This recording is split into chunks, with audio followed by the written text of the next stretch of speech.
Hi, Steve Gordon here, your friendly neighborhood San Gabriel carpet repair expert. And if you're anywhere around the San Gabriel area and you need your carpet fixed, you've come to the right place. I've made this recording to answer all of your most frequently asked questions about carpet repair. Now, if I miss anything or if you have any additional need for some more information, feel free to call here at the office. I'm happy to give you all the information you need, answer all your questions. And then at that point, if it's the right thing for you, we'd come out and fix your carpet. And we'd be honored to be out there just taking care of everything. So again, give us a call. I look forward to hearing from you real soon, and I hope you enjoyed the rest of my video. Here you go. Hi, Steve Gordon here, your friendly neighborhood carpet repair guy. And I promise you one thing, and that is I'm absolutely not an actor. So if you're looking for an actor to talk about carpet repair, you've come to the wrong place. But if you want to know about carpet repair, whether it be carpet stretching, patching, Berber carpet repair, commercial carpet repair, transitions between your carpet and a floor, maybe your stairs need repaired, a seam could need repaired, or a few other things, well, in that case, you have come to the right place, because I'm going to talk to you about that, and I'm going to try to answer as many of your most frequently asked questions as possible. And before I get to that, I am going to talk to you a little bit about our guarantee, how to get an estimate, the bid, and a couple other details. So I hope you enjoy my recording, and please be patient with me because I don't have a script. I've got a dozen notes here to go off of, and it's just going to be right off the top of my head, and try to really just answer all the questions I can ahead of time so that you have a little bit of education when you call us, and I certainly hope you do. So first, I'd like to talk about the guarantee. When you call us, you're going to get a 100% unlimited, unconditional lifetime labor guarantee. And what I mean by that is that either you or your carpet or both are going to be completely, absolutely, and thoroughly worn out before you ever have to pay to have that carpet fixed again. So again, 100% unlimited, unconditional lifetime labor guarantee, that's forever. How you get your estimate in the first place is after you watch this recording, give us a call here at the office, and we're going to give you something like a phone guesstimate. We'll give you an idea of what you might expect to pay.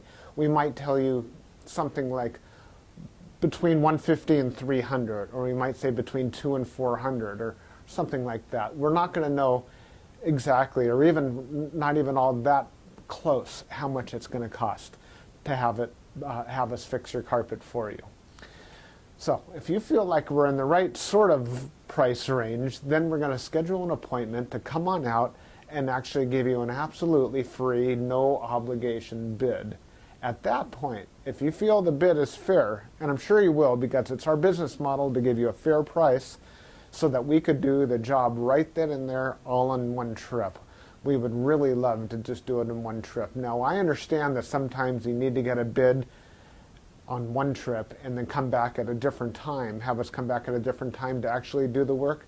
But by and large, it's normally best to just get it all done all in one trip, and that's how we'll give you the best price as well. After all, driving out to your place once is going to be less expensive for both of us than it would be to drive out to your place 2 or more times.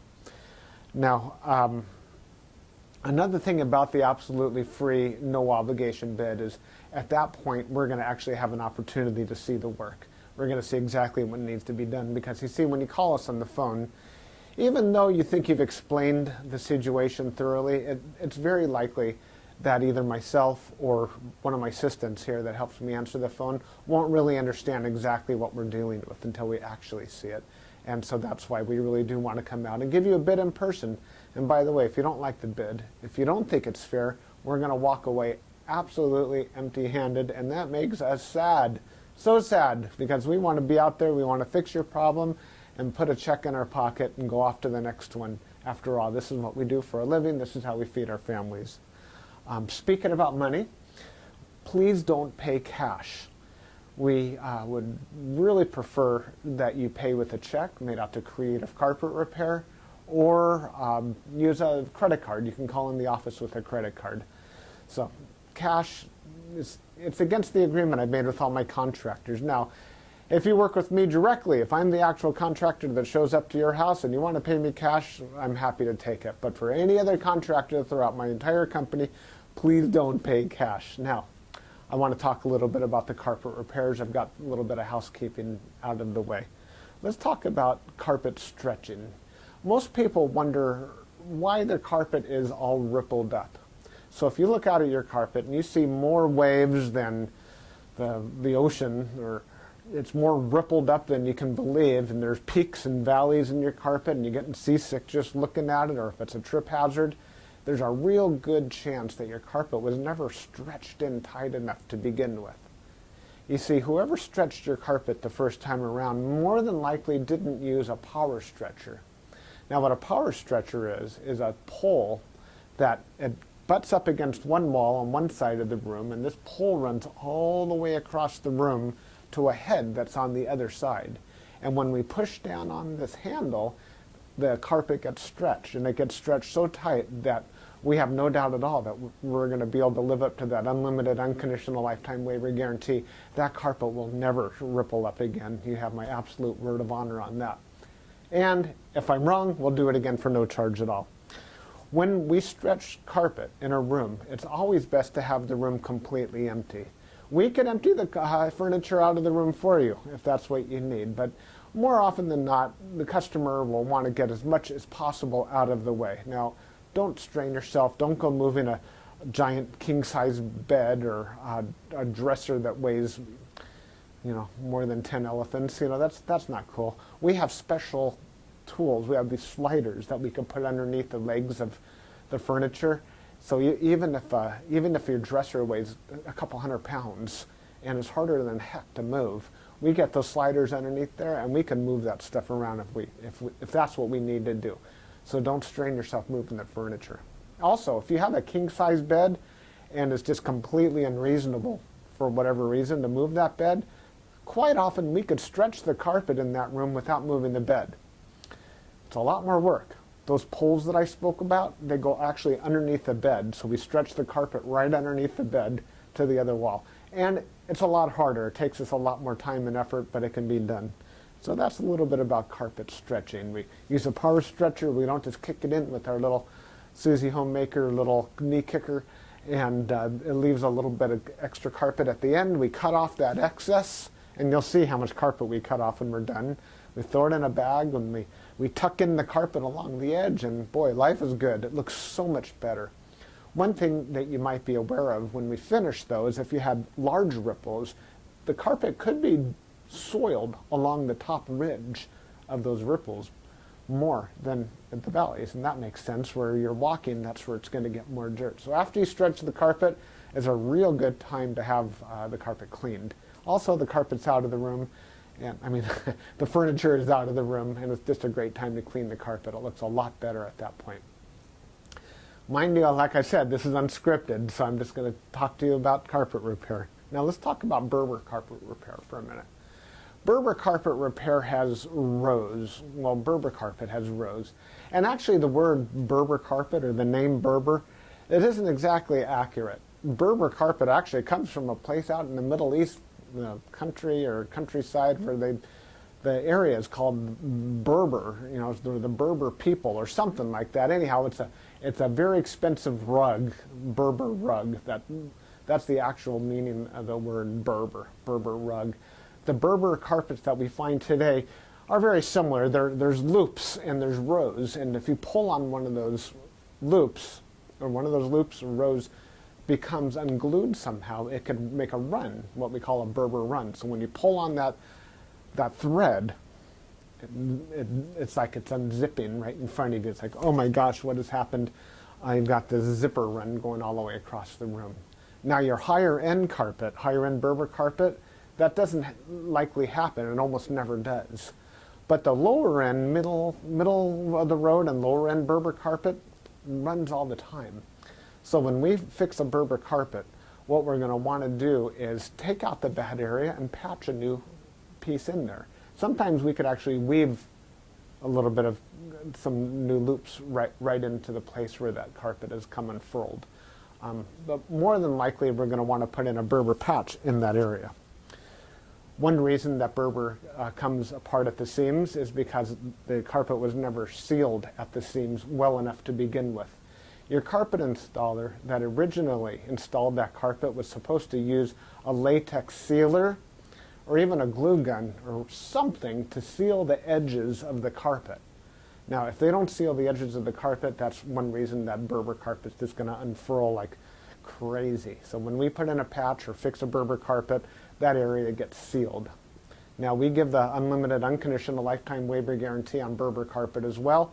But mind you, just because, let's say you have a 12-foot seam and we fix 3 feet of it, that's the part that we guarantee. The rest of the seam we're not going to touch. And you may have a problem with that in the future. And that's certainly not our business to cover something we've never actually worked on before. Now, after Berber carpet patching, I'll just talk about carpet patching in general. And this includes the Berber. When you call us to have your carpet patched, the first thing that we're going to ask you is if you have any extra carpet to do the patch with. If the answer is yes, well, we're golden. We're ready to do the job. If you say no, you don't have any extra carpet to do the patch with, we'll ask, well, can we take the carpet from a closet or maybe even from underneath a piece of furniture? Because what we can do is we can take a piece of carpet from a closet and patch it right into your damaged area. And it usually works out really well. Most people would rather have a piece of carpet missing out of their closet than have a terrible, nasty area in the middle of their room where they'll see it all the time. After all, inside the closet, you usually have that covered up with shoes and old photographs and baseball bats and everything you've ever collected in your life. More about carpet patching is if you don't have the carpet to do the patch, there's really nothing I can do to help you. So you're going to need to find that carpet to do the patch with before you bother having us come out there. Because if we don't have the carpet to do the patch, we're stuck. Our hands are really tied. There's nothing we can do. Now, you're probably wondering how the patch is going to look when we're finished. It's real hard to say, especially in a recording like this. So just between you and me and a million of our closest friends here watching this recording through time, that patch is likely to be visible. You see, if you take a piece of carpet that's never been walked on, it's never been soiled, it's never seen the light from the window coming in so it hasn't faded out, and you take that brand new looking type of carpet or piece of carpet and patch it in to an area that has been worn, it has been soiled, it has been faded out by the sunlight, well, certainly you're going to see the difference between the new carpet and the older carpet because it's patched right in the middle there. Certainly it's going to look a lot better than the situation you probably have right now, but patches are visible. Another reason a patch might be visible would be because, well, thick carpet, thick nap or plush carpet hides the seams quite well. A short nap carpet, like a Berber carpet, for example, or any of the commercial type carpets, they're very short nap. They show the seams far more. Another thing is that the rows have something to do with it. When we cut a carpet in the same direction as the row of the carpet, well, those seams are by and large less visible than the seams that we cut that cross the rows. When we cross the row, well, it's unavoidable to do that if that's what we have to do to make a patch. And those seams stand out a little bit more than the ones that go along with the rows. So carpet patching, that's what we specialize in. We could absolutely do that for you. Have the carpet available for us, and we also back up our patches forever, just like everything else, just forever and ever and ever. That patch will never come up. After patching, well, we could talk a little bit about pet damage also when we talk about patching. If you have an animal, a dog or a cat, or I've even seen it's been a bunny or a few other animals that have actually gotten locked behind a closed door. What'll happen is they'll get that separation anxiety and they'll try to dig their way out and they'll just rip the heck out of the carpet. That's one of the main reasons we'll do carpet patching. If that's the case, well, certainly it's just like any other patch. You supply the carpet, we'll put it in. However, if that animal didn't tear up the carpet, if they actually urinated on the carpet, there's a whole other thing we can do about that, and I'm going to need your help for that. what we'll do is we're going to ask you to go to the pet store or go online and buy twice as much of a product as you think you're going to need, maybe 4 times as much, to actually kill the odor. Now, the product I'm talking about is actually an enzyme, and what we'll do is we'll pull back the carpet, we'll remove the padding, clean the floor, and you'll pour this enzyme onto the floors underneath it all. And that enzyme will eat up all the proteins that contribute to the smell of the urine in your carpet. Then we'll put in new padding, and you'll pour that enzyme cleaner all over the backing of the carpet as well at that time. I'll reinstall the carpet, and then one more time we'll use that cleaner and we'll just soak that area of the carpet with that enzyme one more time. And that's likely to kill the scent altogether. That smell should be completely gone. If not, it's probably because your animal found another place that you don't even know about, and I'm sorry about that. There's nothing we could do about your animal. Now that we've spoken about pet damage, I like to talk about carpet to floor transitions. A lot of people call us because they've put in a new floor. Maybe it's a tile or a wood floor, and their carpet now needs to be finished along that edge. More often than not, we don't need to put in any kind of metal there. There's a lot of different types of situations where you do want a metal. If you have an apartment building and you want the carpet to last a long time between the carpet and, say, for example, a linoleum floor, we could put some metal there. There are flat metals. They're the type of metals that they're called, I've called them beat down metals before. I'm not sure exactly what they're called. Beat down metals, they're golden, they're silver, and the carpet goes right in there and it gets hammered down. Gives a nice clean edge, and it protects the edge of the carpet for a very long time. But if you're like most homeowners, that's not why you're calling us for a transition. You're calling for the transition because you just put in a nice marble or travertine floor, or maybe a wood floor. And so what we'll do with that is we're going to pull back the carpet and put in a new tack strip right up alongside that floor. Now that floor is going to be holding the place as if it were a wall. So here's your floor, here's your tack strip right in front of it. We're going to pull the carpet over that tack strip and tuck it in right there. So all you're going to see is a nice smooth transition between the carpet and the floor. Now, many times when you put in a new floor, it's important to put in some work into the subfloor underneath, and that might include using hardy backer or some other type of material that raises the floor up even higher than it would have been. So let's just say, for example, you've got a 1/2 inch new tile and another 1/4 inch of underneath there of a hardy backer, or it could even be more. It could be 3/4 of an inch altogether, or even more, that is higher than the carpet. That's extreme. It's usually not that high, but let's just say it is. If we just bring the carpet up and end it right there, well, you're going to stub your toe against that thing. You're going to be cursing to holy high heaven every time you do that. It's just not fun at all. Trust me, it's not. You'll understand if you ever do that. What we're going to want to do in that case is one of 2 different solutions. We're going to do 1 of 2 solutions. One is we could pull back the carpet quite far and use a product like a Fix-All, which is a very fine cement type product. And we're going to feather in a nice ramped area, so we raise the level of the floor slowly up to meet it. What's great about that is the floor and the carpet will be at the same level, then you won't stub your toe. What's not so great about that is when you're walking up that little ramped area, well, you feel like you're walking uphill. There's really no way around that I know of outside of pulling out all your carpet and floating a whole new layer of concrete, self-leveling concrete on the entire concrete floor and underneath.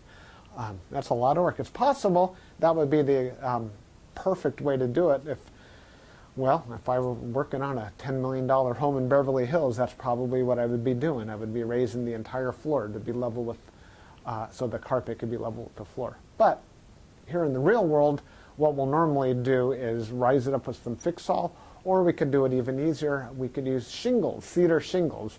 Cedar shingles are about that long, and that makes a nice little ramp up. And it normally works just beautifully. It's quick, it's easy, we can get it all done in one trip.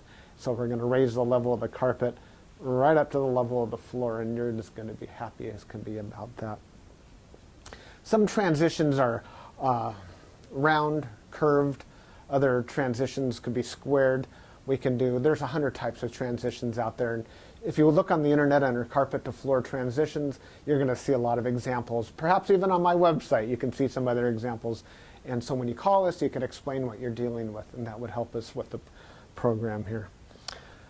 Stairs. So, do you have a problem with the carpet on your stairs? I did a job like this just today, where the cat had actually torn away the corners of almost every stair all the way up the stairway. The lady was not happy about this.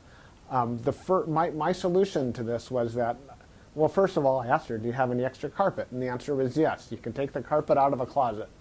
And I told her, well, you're going to have carpet missing out of a closet.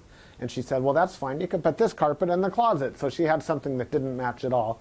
And she didn't mind because, well, she just didn't care that the carpet in the closet didn't match halfway through. So I took the carpet out of the closet, and the first thing I did is I completely replaced the first two stairs, because after all, the first stair or two wears out faster than everything else anyhow, and those first two stairs were pretty trashed. Instead of just fixing the little corners, just replace the entire stair if you can. It'll make a world of difference to have something new there. With all the rest of the stairs, I just did these little bitty patches all the way up one side and all the way down the other, and it was just beautiful. I think it gave her probably another 10 years of life to her carpet to fix those stairs.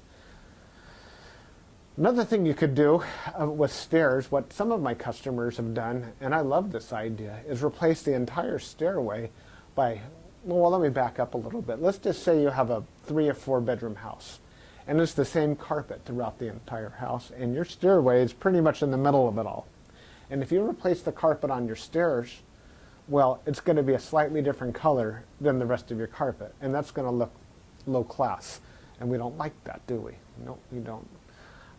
What I would suggest in that case is that we take the smallest room in the house, maybe a small bedroom or nursery, and pull the carpet out completely from the smallest room in the house and buy new carpet for that room.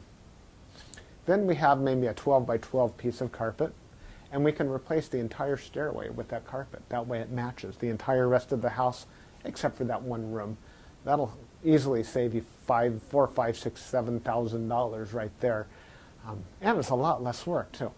So I like that idea. You got a whole new stairway. A lot of people, you walk in the front door and there's the stairway right there. If the stairs look bad, it's hard to recover from that first impression. So take my word for it. That's a really great way of going. Now stairs. Commercial carpet repair. If you have commercial carpet and that needs to be repaired, it either has ripples and waves or it needs a patch. If it's rippled, it might need to be stretched. We've already talked about carpet stretching. On the other hand, it might have a different issue. It could be your commercial carpet was glued down to concrete to begin with. If that's the case, what we do is we actually take a knife and we just cut right down the middle of those ripples, cut right down those bubbles, and we will re-glue the carpet right underneath there and smush it all down, and believe it or not, those bubbles are going to be completely gone. They might be completely invisible when we're finished. You won't even see where we cut it, because where we cut it is exactly where we put it back together. The carpet will be nice and tacky before we push it back down. It's a great solution. But if the carpet needs to be stretched, well, we have to get the power stretcher out, and we'll fix it up that way. Now, if your carpet in your commercial building, say you have an office, is because, let's just say that you removed a wall between two rooms. If that's the case, you may have a strip of carpet that's missing. It's always a great idea to just get a completely different color. So if you have blue commercial carpet, go get a piece of red or black. Just something completely different, because a patch going all the way down through the middle of the room that's just a little bit off, it looks low class again. But if we put a strip of red down the room, or burgundy or black, people walk in and they go, oh yeah, these people have got some class. They got a decorative idea. So that's just my opinion. Use a completely different color if it's something goes all the way across the room. Now if it's just a patch, a small patch for whatever reason, and you have a little extra carpet, we can always patch it in with whatever you have. Seam repair. Good news and bad news. The good news about seam repair is that we can make your carpet so the seam doesn't keep getting worse. The bad news is that if it looks bad now, it's probably not going to ever look good again, regardless of what we do to it. Seams have to be done properly the first time. You see, when we seam a carpet together before it's installed, we'll use a straight edge and we'll cut down both sides of the carpet, and then we're going to seal the carpet on both edges, and then we're going to seam it together, and it'll be perfect. When it's completely cooled down, then we stretch it in. If we go back and try to open up the seam and cut that carpet off and try to bring it together, the chances of it ever looking better are right around 0. So I'm sorry to tell you that your seam repair, we can make it possibly look a little bit better. We can make it stop getting worse. We can make it not be a trip hazard any longer. But don't have your expectations too high when it comes to seam repair. The last thing I want to talk about is flood damage. Now, if you're watching this right now and you've got a flooded out carpet, you are in a world of hurt, and I'm sorry. The first thing I would do if I were you is probably have about 3 fingers of scotch. And then I would go ahead and get an extractor, like a hot water extractor. You can rent them at the just about any rental yard, and just start extracting all the water. Pull back the carpet, get rid of all the padding that's underneath your carpet. Rent a couple of blowers, or as many blowers as you need, and these things, they kind of look like a snail. As a matter of fact, that's their nickname in the field. We call them a snail. And they're shaped like that, and boy do they ever blow. And you can blow dry the whole underneath of your carpet. Set it up and get the carpet completely dry. At that stage, that's when you call us, and we can supply new padding, put a new pad, reinstall your carpet, clean the carpet for you if you're in an area that we do carpet cleaning, and life is good. You can put your furniture back and you'll be happy again. You don't have to do it yourself. If you want to call a company, even ours, depending on your area, can do that extraction for you as well.